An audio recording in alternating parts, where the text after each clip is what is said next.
Oh, Squirtle! Squirtle! Oh, hello and welcome to Good Games Spawn Point, the show for gamers, my gamers. I'm Bajo. And I'm Henk. And I am D.A.R.R.E.N. Oh, my battery ran out. Oh no! Oh, me too! Let me guess, you two have been playing lots of Pokemon Go. Yeah, I was really hoping to catch a Jigglypuff here in the studio. Well, there'll be plenty of time to recharge Hex before our review later in the show.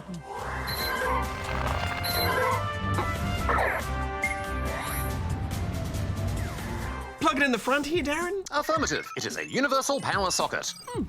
No, wait, I should get first charge because my phone ran out of battery first. Settle down, you two. Also on the show today, the crazy stunts of Action Henk. Do you have a secondary power supply around the back, D.A.R.R.E.N.? Oh yeah, just Oh, I see.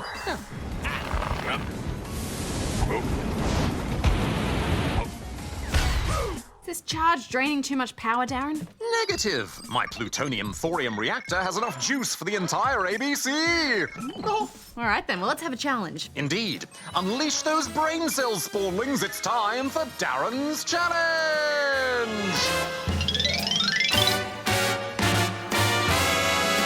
Today I'm asking you this. In Star Fox Zero, who is the leader of the mercenary group Star Wolf? Answer at the end of the show. Right, well now it's time to go to Goose for some gaming picks. Hi, Goose. Hi. Goosey. Hey guys! Hey, Goose, have you picked a Pokemon winner yet? Oh, not yet. I'm still going through so many brilliant entries, guys, but I will have a winner to announce at the end of the show. Oh, so exciting. Alright, but first, here are my picks for this week. And first up, the biannual speedrunning charity drive Games Done Quick was held recently and led to some impressive speedrunning feats. Reservost managed to beat Super Mario World without picking up a single power-up or Yoshi, and did it in just 16 minutes and 19 seconds. But it was a robot who managed to set the quickest run of the event. And the event managed to raise a record amount of money for charity, bringing in just over 1.7 million Australian dollars worth of donations. And finally, the wild success of Pokemon Go has apparently led to a flurry of interest from Hollywood to make a live-action Pokemon film. Reports are circulating that Legendary Pictures is close to making a deal, but other than that, details are scarce for now. I'll be sure to keep you updated if we hear more. And speaking of Pokemon, our Create Your Own Pokemon contest has now closed. But make sure to stay tuned if you entered, as I'll be revealing the winners at the end of the show. Until then, back to you guys in the studio. So many Pokemon to collect, to judge. Thanks, Goose. All right, I hope you guys wore your extra thick pants today because we've got a lot of butt sliding to do in Action Henk. But I don't wear pants. Yeah, I guess that's true. Bit of a draft in here. Ready, go! Ready, go! Action Henk is a game all about making toys go through obstacle courses fast. Inspired by games like Sonic and Trials, you guide your action figure through short levels by running, butt sliding down hills, and jumping or grappling over gaps to keep your momentum up. Hell yeah! I like how this is basically about being a kid in a bedroom playing with toys, and there's no other story besides that. It's just sliding toys around and having fun. Although I do say some of the designs of the toys are a bit off-putting. Action Hank! The world's fastest superhero, now the fastest action figure! Yeah, and while it's all super simple, that simplicity creates some great easy to learn, hard to master gameplay. I mean, there is almost no room for error because every millisecond counts. Hit a wall, miss a jump, or do anything wrong, and you may as well just restart the level. Thankfully though, restarts are almost instantaneous, but there are checkpoints throughout the levels, so sometimes it's worth using them if you need to practice a tricky part. And you are going to want to get a medal, as you need them in order to progress through the game.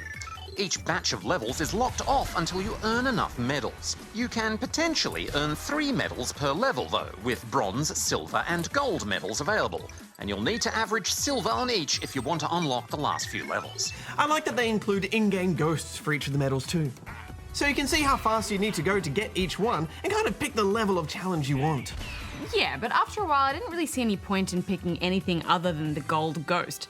I mean, that's the one that's going to teach you the best tricks and path through a level every time. I mean, why watch a sucky bronze ghost? Well, it can be nice for people to feel like they're beating something rather than constantly losing. And beating that gold ghost is extremely tricky, requiring almost robotic precision and timing to perfect. Which is easy for me, but tricky for humans. It gets especially difficult in the last few levels. They start relying more on grapple hooks and tricky jumps, making it hard enough to even finish the levels, let alone do them quickly. Yeah, I actually felt like towards the end it got more frustrating than fun, which is a bit of a shame. I really enjoyed the challenge early on in the game. It's satisfying stringing together a great run and butt sliding to victory. But by the last few levels, I found it became less about learning the levels and more about me fighting with the controls, trying to get him to do what I wanted. And when everything requires so much precision, it just spoils the fun for me. You can also play this with 4-player local multiplayer on console, while the PC version also offers online multiplayer as well. However, we couldn't find any games to join. Here, players all race each other on the same screen, trying to finish first. It's a fun extra, but I think fans of these types of games are more interested in getting those perfect runs and setting those fastest times, rather than racing against friends. Speaking of fun extras, I noticed the PC version also has a level creator. And that means you can build your own levels and download other people's too. It's always great to see something like that, since it can really extend a game's life. Definitely. It's a bit of a shame that's only on the PC version and console players miss out, but anyway, what did you think overall, Hex? Well, it's a super fun and super speedy platformer that offers up some serious challenge, although that challenge may be too much for some. I'm giving it 3.5 out of 5 rubber chickens. I'm going to give it 3.5 out of 5 rubber chickens as well. Did you know, Spawnlings, that there are people who play video games professionally in the same way people play sports professionally? Oh yes, it's called esports. That's right, and here to talk about esports for the first time is our esports professional and reporter, Hingers. Hey guys. Hey! Hingers, you were an esports champion back in the day. Did you have to train a lot? I had to train so much. I was playing like 60 hours a week of a game called StarCraft, but I got really good at it. In fact, I was one of the top 3 players in Australia. Wow! I wasn't the only one working hard at this. In fact, recently I went to visit a gaming house where professional players live and play full time so they can compete in and win tournaments. Let's take a look. Roll the tape, please. This gaming house in Sydney is headquarters for the Chiefs, one of Australia's top League of Legends teams.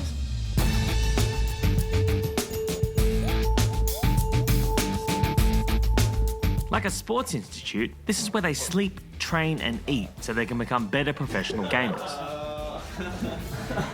You lost to that player, son. I'm here with Jish, who is the coach of the Chiefs Esports Club, and he's going to show us around their new pad. This is like the playing room. Yeah, most of our time spent around here just playing or reviewing, watching, even chilling out and stuff. We have like our house rules. And then just like basic chore lists, so like who's like doing dishes and stuff, who's vacuuming.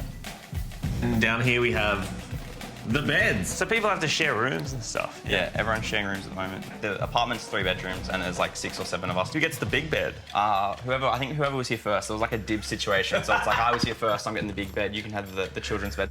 Do you have to fight for showers in the mornings or at night or anything? I never have to fight because I get up like 3 hours before everyone else. And they're all sleeping in. Yeah, they're all right? sleeping in. Oh yeah, this is where all the magic happens. Yeah, this is where we all try. Which I mean laundry. Yeah.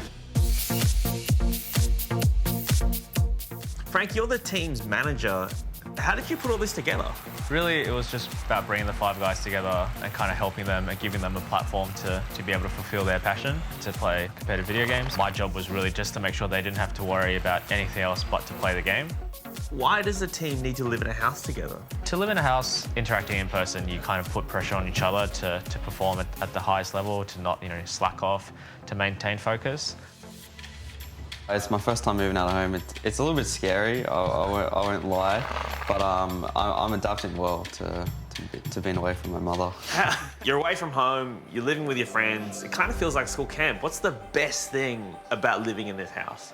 It's just like the atmosphere. It makes you want to play the game more. When everyone around you is playing like League of Legends, it's like, oh, if I don't play League of Legends, like I'm the bad guy here. So everyone just like pushes themselves, and we're getting much better because of it. So yeah, we're all having a lot of fun. How many hours a day do you train with this game? Most of the time, like during the day and everything, we just play individually in the rank system, and we play that for several hours a day up until 7 o'clock, and then we play as a team, and we play against other teams in a 5v5 kind of arrangement. Practice matches? Yeah, practice matches. How often do you guys have to play matches? So it's a best of 3 once a week for, I think it's 10 weeks, twice a year, yeah, 2 splits a year. Can you win prize money playing this game? At the end of each split, there's a prize pool. Yeah. And then Also, you have international tournaments. If you qualify for those, then there's a chance of even like a greater monetary success. And on top of that, we also get like a salary for like every week that we play as well. Obviously, compared to a lot of traditional sports, so things like basketball, tennis, soccer, there's a huge physical aspect. Whereas obviously League of Legends and esports in general draws much more on your mind. So obviously psychology plays a large part of that because you have to be really mentally strong and you have to just put up like hours on hours of doing the same thing. It's very repetitive. What does the coach of an esports team do? Obviously the first is just like making sure like we're playing smart, we're focused, so we're just improving as a team inside the game. And I have a background in tennis coaching, so I draw a lot of methods from that. So I have like discipline, you know, and like keeping everyone in a good like regime, keeping everyone in a strict sort of practice training regimen. Do you have a fallback plan? Because that's what mum and dad are always interested in, right? Yeah. They're always like, what are you going to do if it doesn't work out? So yeah, I've just finished my psychology degree, so I'm on the path to become an organizational psychologist, so helping businesses and things like that. But I've got like a nice little gap at the moment. I'm doing my honours in international politics. So yeah, that's my backup plan, I guess. But, well, yeah, it's not my backup plan, it's like my plan, but this is also something that I'm doing as well. Like, do you have any advice for young spawnlings who want to play video games professionally? Focus on their studies first. Obviously, playing professional is a goal in your mind, but it's not an easy task to get. You need to be pretty lucky. I mean, it's definitely like a career option at this point. Don't give up, because it actually takes it takes a lot of work to actually, if you want to pursue it, to actually get into it. So just put the time in and you'll see results. Okay, first question off the asking block today comes from inside Bajo's head, who is in Hobart, Tasmania. 1. Will the new Mario movie be as dumb as the others? 2. I have tried to spawn Herobrine in Minecraft PE on Android, following some instructions I found on YouTube, but it didn't work. How do you do it? Well, firstly, I don't think they've actually confirmed there will be a new Mario movie. As far as I know, the last we heard about it was that Nintendo was saying they're keen on making movies, but no actual films have been announced yet. But if they're planning to make movies, it's almost a sure thing that one of them will be a Mario film. We'll just have to wait and see if it turns out to be as dumb as the first one was. I quite like the first one. I do remember Nintendo's boss saying they were keen to take a more hands-on approach to any film projects in the future, though. So hopefully, with them more involved, it will turn out better. And the reason Herobrine won't spawn is because, guys, he's not real. He's just an urban myth. He's never really existed, and he can't spawn into your game, okay? Yeah, anyone who says otherwise is just trying to troll you. Yeah, all right. Well, let's move on to this one from Isabella, Queen of Mindcraft, who is in Albion Park in New South Wales. Hang on a sec, Hex. What if Herobrine is real? What if he's behind us right now? No, there's no one there. Hey, I was wondering where I can find a iron golem. I was digging for it, but couldn't find it. Well, Isabella, you won't find many iron golems by digging, seeing as they only spawn above ground at big villages. Yeah, for an iron golem to spawn, it has to be near a village which has 21 or more valid doors and at least 10 villages. And a valid door is basically any door which leads to an inside. So any small hut would create a valid door, and according to the rules, even this would count as a valid door since the game detects that block behind the door as a roof, and hence an inside. But you don't need a village to spawn iron golems since you can do it yourself. You just need enough iron to make 4 blocks of iron and a pumpkin or a jack-o'-lantern.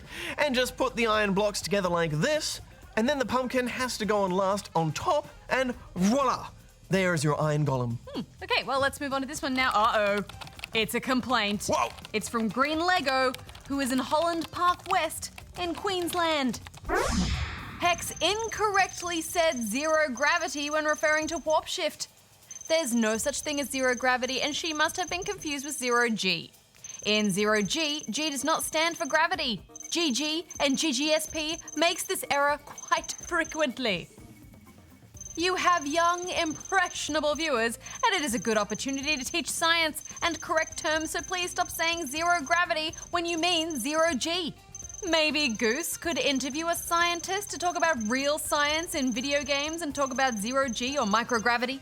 Whoa, Hex! Looks like someone's in for a noob cupping. Whoa. Okay, I'm pretty sure that they're wrong about the G in zero G not meaning gravity. I mean, even if the G stands for G as in G forces or whatever, the G in G forces still comes from the word gravity. So in a way, the G still has to kind of stand for gravity, right? Well, that sounds like a big pantload of excuses to me, Hex. But why don't we get our resident noob judge on the line and see what Darren has to say about that? It's funny that Darren's a noob judge, and he's also a noob. I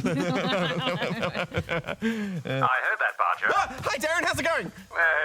How can I help you today? Oh, well, Hex has been accused of noobery for saying zero gravity. As this spawning says, there's no such thing as zero gravity, and that the G in zero G doesn't stand for gravity, but Hex disagrees. Discuss. Well, a G is simply a unit of measurement for the force of gravity or acceleration on an object. So 1 G is equivalent to the gravitational force on Earth's surface, or an acceleration of 9.8 meters per second. So, while the G in 0G refers to that unit, that is still a measurement based on gravity, and hence why it was called a G. So, do I still need to drink from the noob cup for saying zero gravity then? Well, it would be more accurate to simply say 0G rather than zero gravity, as gravity is a force that permeates throughout the known universe, and thus there is no known place where there is zero gravity. So, zero gravity doesn't exist. I suppose, however, that other universes could exist where gravity doesn't behave as we know it, or may not exist at all. But such universes would likely be barren and featureless without the force of gravity to form planets and solar systems and galaxies. Yes, that's all very fascinating, Darren, but could you please just answer the question? Does Hex need to drink from the noob cup or not? We need a yes or no, Darren. Oh, well, zero gravity is a widely used phrase and is generally accepted to be interchangeable with 0G to mean the state or condition of apparent weightlessness. It isn't meant to literally mean there is no gravity present.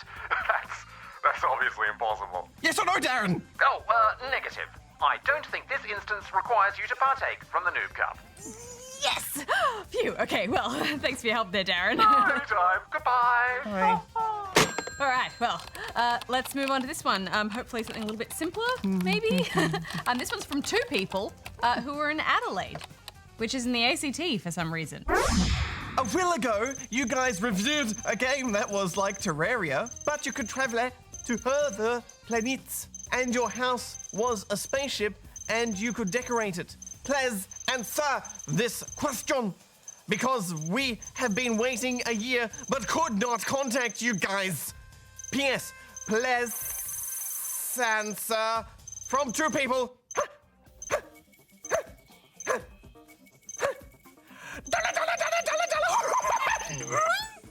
Hashtag love ye guys. Well, 2 people, that game is called Starbound, and you actually asked us about it at just the right time since it has just officially reached version 1.0 and come out of early access. Whoa, they've been in development for years. Yeah, I think it first went up in early access in 2013, so they've been taking their sweet time to get it right. Well, maybe we should do a review of it now that it's been officially finished and see what's new. Maybe we should. Bajo, I really want to answer more of these questions. We're actually out of time for this week. If you'd like to ask us something, you can go here and send it in. Shall we air guitar back to Studio Hex? Yeah.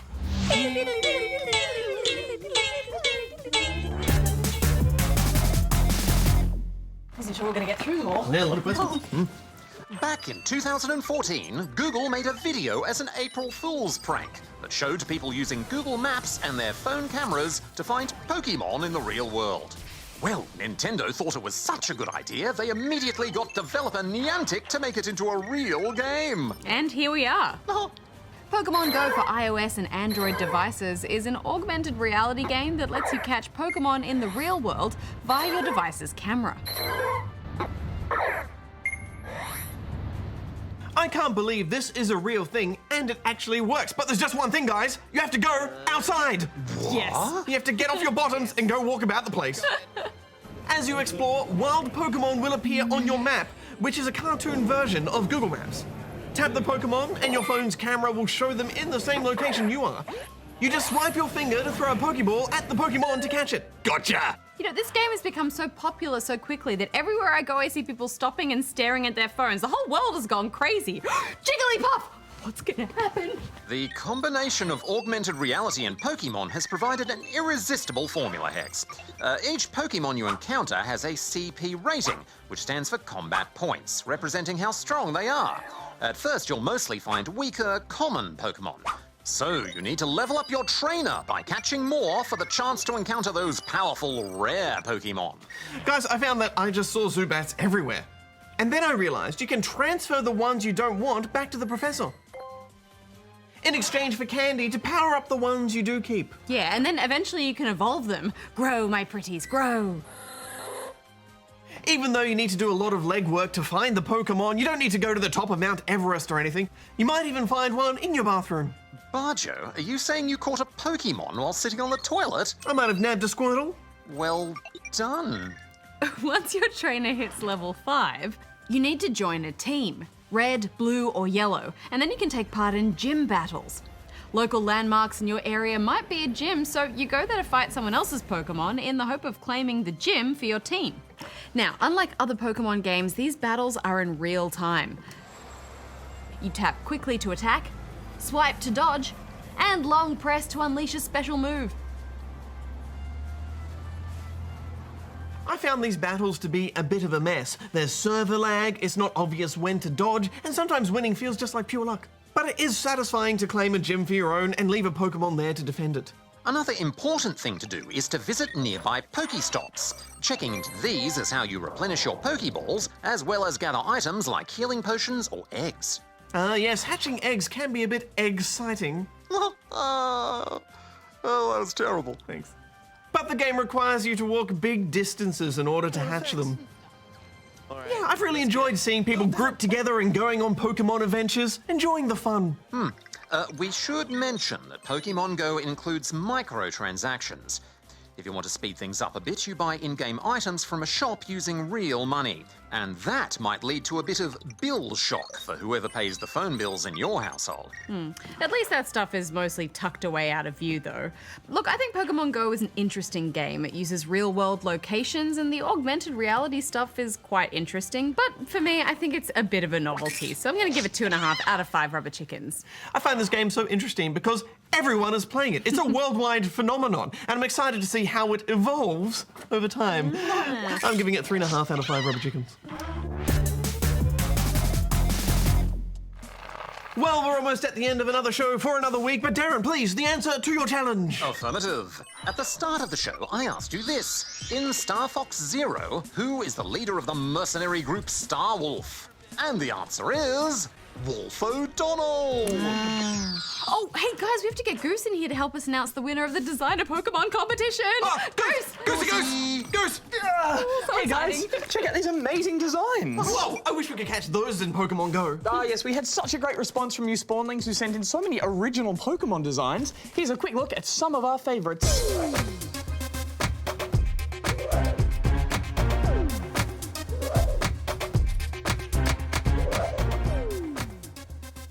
Great job, guys. You'll all receive a runners-up prize pack. But now, it's time to reveal the winner. Drum roll, please! And the winning design goes to... Galaxia by 11-year-old Kira. Oh, it's so cool. That's awesome. Another planets and stars theme. Yes, and this is Galaxia's 3rd evolution, actually. We've got the 1st and 2nd down here. It's a fairy and ice type, and this is a list of all the moves. Congratulations, Kira. There'll be a Good Game Spawn Point prize pack coming to you soon. Yes, and a big thank you to everyone who entered. We had so many fantastic entries, it was nearly impossible to pick a winner. Next week on the show, who are we going to call? Ghostbusters. Oh, yeah. Call the Ghostbusters. Makes sense. Groups are working together to catch ghosts all over New York City. Here's your homework. Don't get busted. Ghosts. Well, until next time, may all your games be good ones. Hex out. Bajo out. Goose out. Darren out.